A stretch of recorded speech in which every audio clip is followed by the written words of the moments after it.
Good day, everybody, and welcome to another edition of the Military and Foreign Affairs Network. I am your host, the voice of reason. Today, we are continuing our ongoing coverage of the war between the Russian Federation and Ukraine. And today, we want to jump right into some of the news headlines coming out of the mainstream media and those supporting Ukrainian war efforts. So the very top news article is very interesting.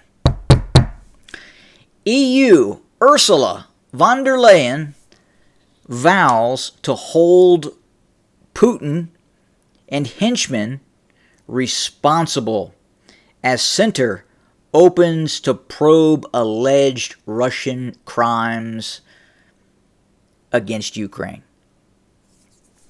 Old unelected Ursula at it again. Going from defense minister of Germany to other unelected roles to now essentially president, the unelected president of the European Union. I know, look, I get it. You EU guys are going to tell me that, well, it's just the way it is. She actually is elected because she's selected by elected officials. I get it. It's fine. If that's what you want to do, that's what you want to do. And here she is going after Vladimir Putin and Russian leaders. I don't know. Latest in Ukraine, Voice of America. Heavy fighting reported in eastern Ukraine. Now you have to learn to read the code speak.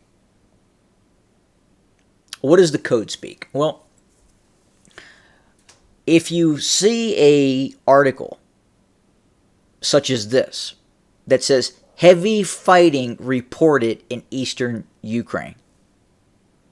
Heavy fighting reported in eastern Ukraine. What that actually means is the Russians have gone on an offensive operation. The Western media right now, when they are covering this conflict, they are trying to avoid the use of the words Russian offensive operations.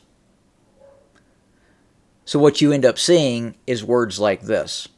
Heavy fighting reported in eastern Ukraine. Now, if it had been the Ukrainians going on offensive operations, it would not necessarily say that, but it would report after the fact in terms of the status of that operation. I know it's very confusing, but this is what has happened within the confines of this conflict. There are very few reporting entities that are near the front line. Much of the reporting that we're able to get that comes from the front lines, and obviously most of this would be from Ukrainian soldiers that have been wounded and then interviewed in hospital, it does not often paint a pretty picture of what is happening on the ground.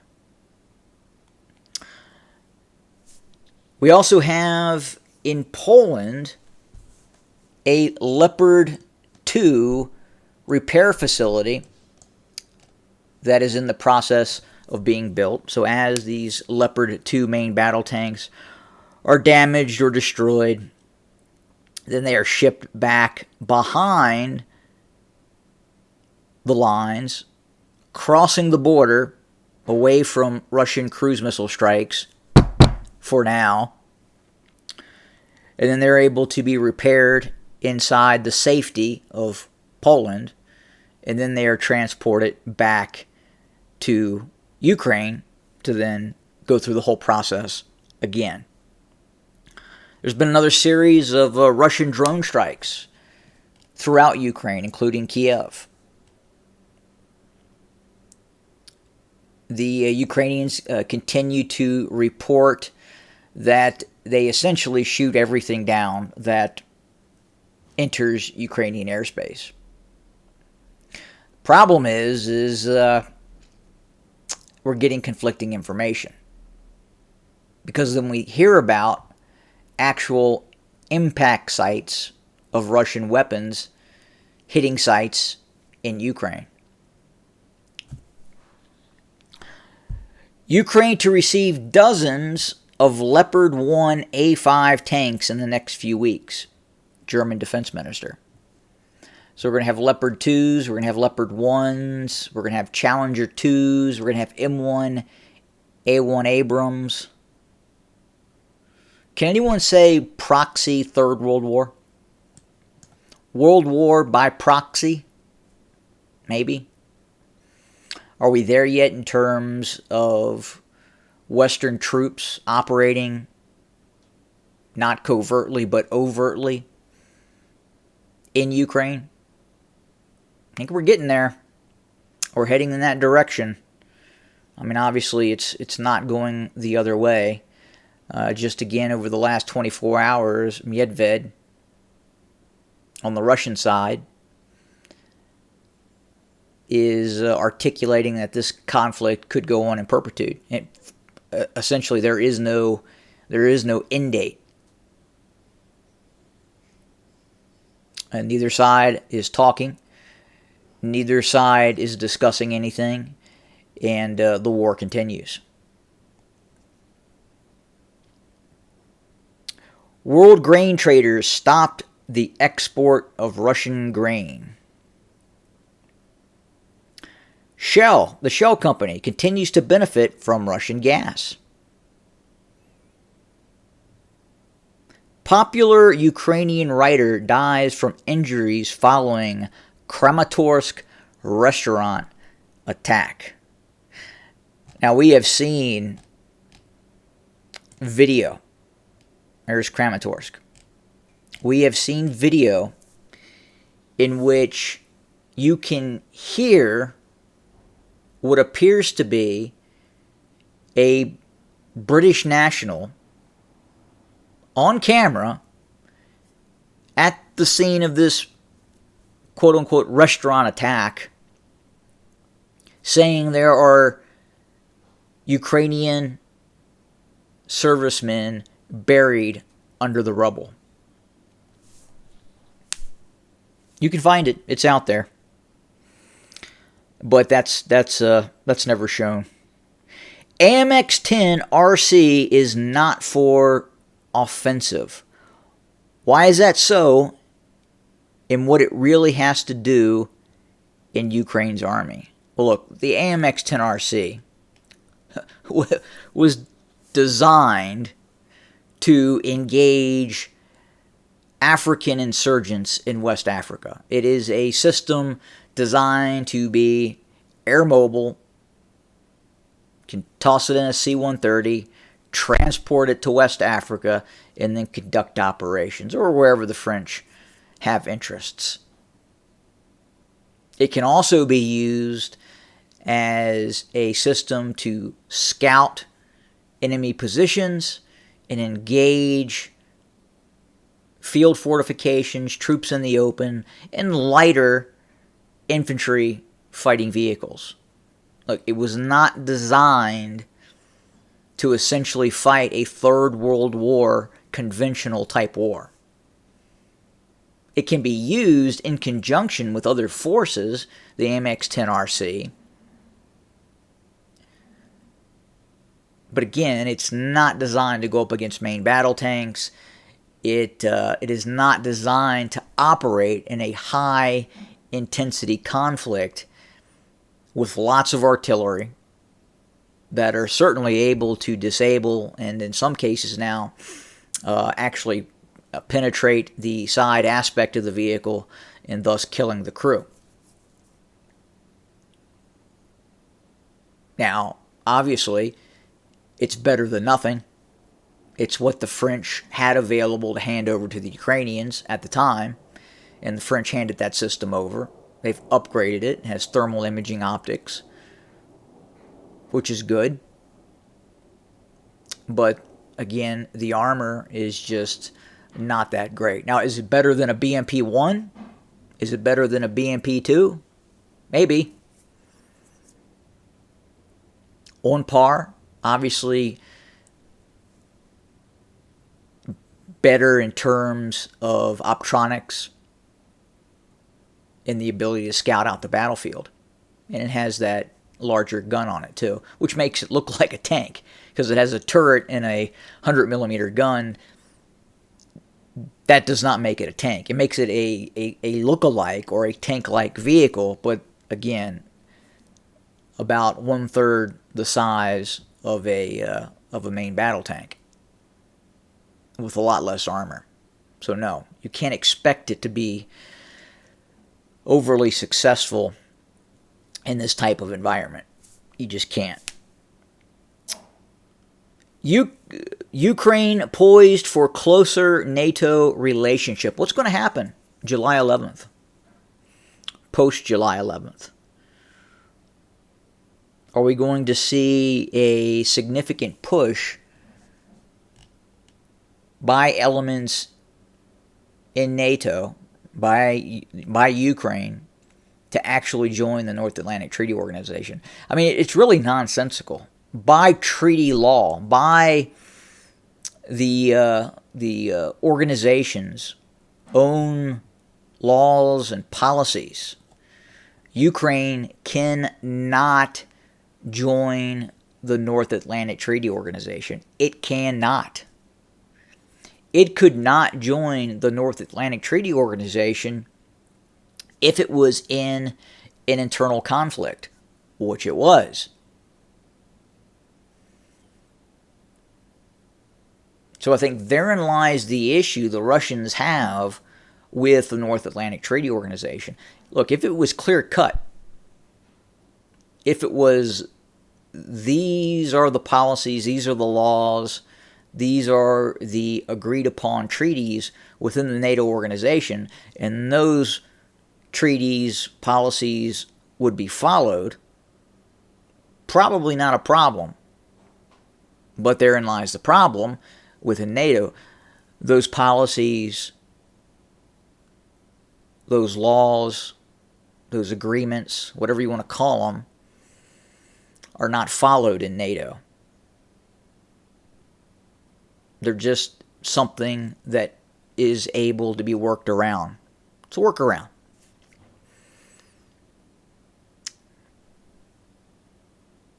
Yugoslavia, Serbia, Kosovo, Libya. Again, no NATO state was threatened by any of those nation states. But yet, what happened? And again, the same thing with Ukraine.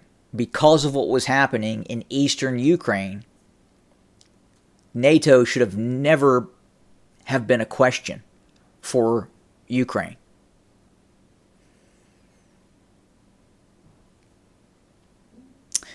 And yes, the fighting continues. Heavy fighting continues. We are seeing Russian forces continue offensive operations in the east. We have seen Russian operations near Avdiivka, this area here. We have seen back and forth operations going on near Bakhmut as well. Again, essentially nothing has changed in terms of the fighting that we are seeing within the vicinity near Bakhmut. And the Russians continue to push their fortifications forward near Soledar, near Bakhmut, and other areas closer to the line of contact, closer to these areas that the Russians have taken control over.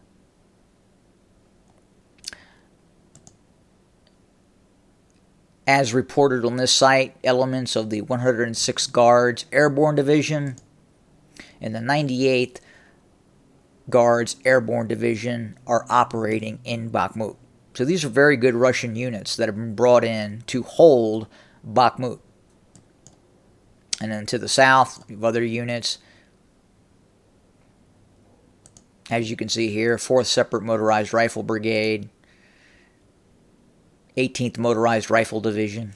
We're seeing more and more divisions now in the Russian military, moving away from these brigades and going back to divisional size formations. In the south, we continue to hear about this very small Ukrainian unit that is operating on the eastern bank of the Dnieper River. Again, we're not exactly sure why the Ukrainians would position forces, light infantry forces, in this area. There is no opportunity for the Ukrainians to cross the Dnieper River, bring on the required follow-on forces, and then launch an attack east by southeast towards the Crimean Peninsula. It's not going to happen. The Ukrainians are having great difficulty not even conducting what would amount to a large river crossing, but just operating in Zaporizhia near Orikhiv,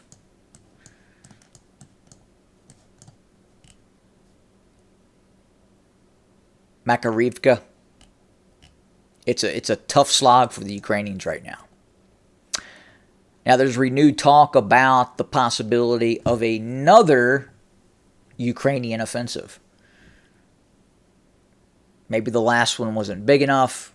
Maybe instead of using 6 well-trained, Western-trained brigade sets, they're going to use 12 brigade sets this time. I don't know, difficult to say. But again, it doesn't matter because the Ukrainians don't have an air force.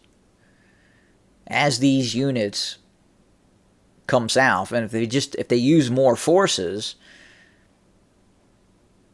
if they use more quantity, they're just going to face a higher level of casualties. Because again, they're going to have to cross these minefields. They are going to be attacked by Russian aircraft. They're going to be attacked by Russian attack helicopters. They're going to be pummeled with Russian artillery. And at the end of the day, in all likelihood, we'll see the same result as this last quote-unquote offensive operation that started in early June. And again, has resulted in basically very, very little achievement.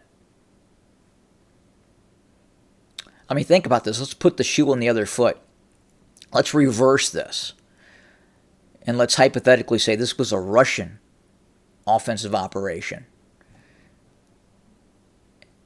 And the Russians launched a multi-divisional, multi-brigade attack in the south towards Ukrainian lines. And this is what was accomplished. What would be the narrative coming out of the West? Well, they would say, well, this was a failed Russian offensive operation that resulted in a lot of casualties. It didn't go anywhere. They didn't achieve anything. They didn't capture any cities. So it would be perceived as a failure.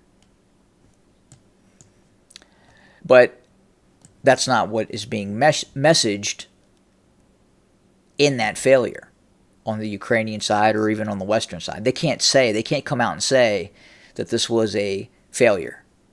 They can't do it. Because billions and billions and billions of dollars, $100 billion, has already been spent in this conflict. And that's kind of where we sit right now.